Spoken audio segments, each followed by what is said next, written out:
Rosie Revere, Engineer, by Andrea Beaty, illustrated by David Roberts.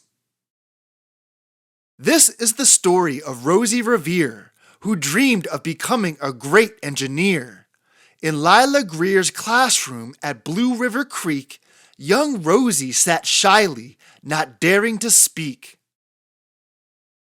But when no one saw her, she peeked in the trash for treasures to add to her engineer's stash. And late at night, Rosie rolled up her sleeves and built in her hideaway under the eaves. Alone in her attic, the moon high above, dear Rosie made gadgets and gizmos she loved. And when she grew sleepy, she hid her machines far under the bed where they'd never be seen. When Rosie was young, she had not been so shy. She worked with her hair swooping over one eye and made fine inventions for uncles and aunts, a hot dog dispenser and helium pants. The uncle she loved most was zookeeper Fred. She made him a hat to keep snakes off his head, from parts of a fan and some cheddar cheese spray, which everyone knows keeps the pythons away. And when it was finished, young Rosie was proud, but Fred slapped his knee and he chuckled out loud. He laughed till he wheezed and his eyes filled with tears, all to the horror of Rosie Revere, who stood there embarrassed, perplexed, and dismayed. She looked at the cheese hat and then looked away. "I love it," Fred hooted. "Oh, truly I do." But Rosie Revere knew that could not be true. She stuck the cheese hat on the back of her shelf, and after that day kept her dreams to herself. And that's how it went until one autumn day, her oldest relation showed up for a stay. Her great-great-aunt Rose was a true dynamo who'd worked building airplanes a long time ago. She told Rosie tales of things she had done and goals she had checked off her list one by one. She gave a sad smile as she looked to the sky. "The only thrill left on my list is to fly. But time never lingers as long as it seems. I'll chalk that one up to an old lady's dreams."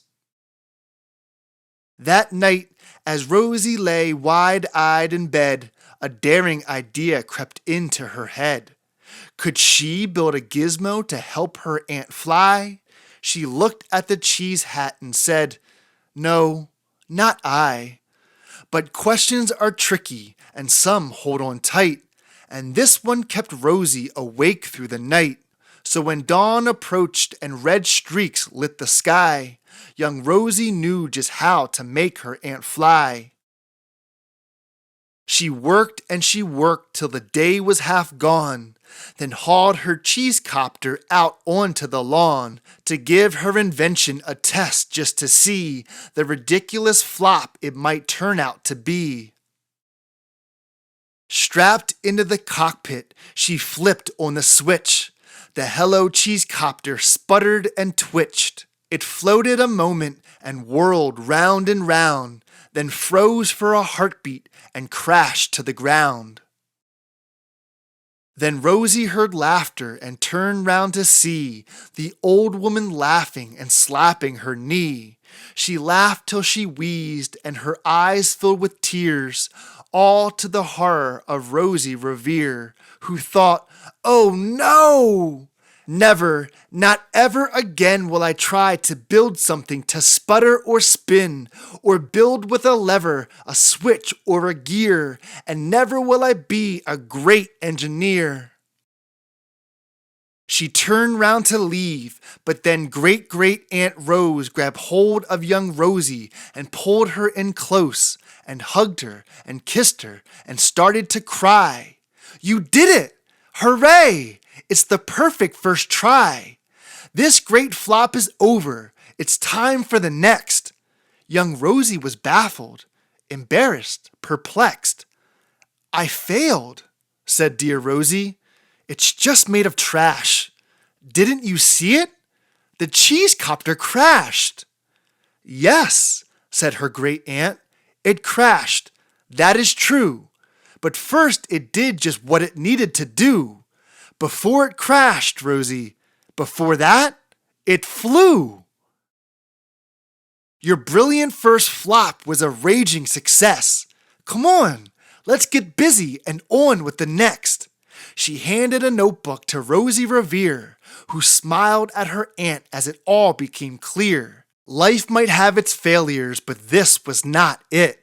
The only true failure can come if you quit. They worked till the sun sneaked away to its bed. Aunt Rose tied her headscarf around Rosie's head and sent her to sleep with a smile ear to ear to dream the bold dreams of a great engineer. At Blue River Creek, all the kids in grade 2 built gizmos and gadgets and doohickeys too. With each perfect failure, they all stand and cheer, but none quite as proudly as Rosie Revere. The end.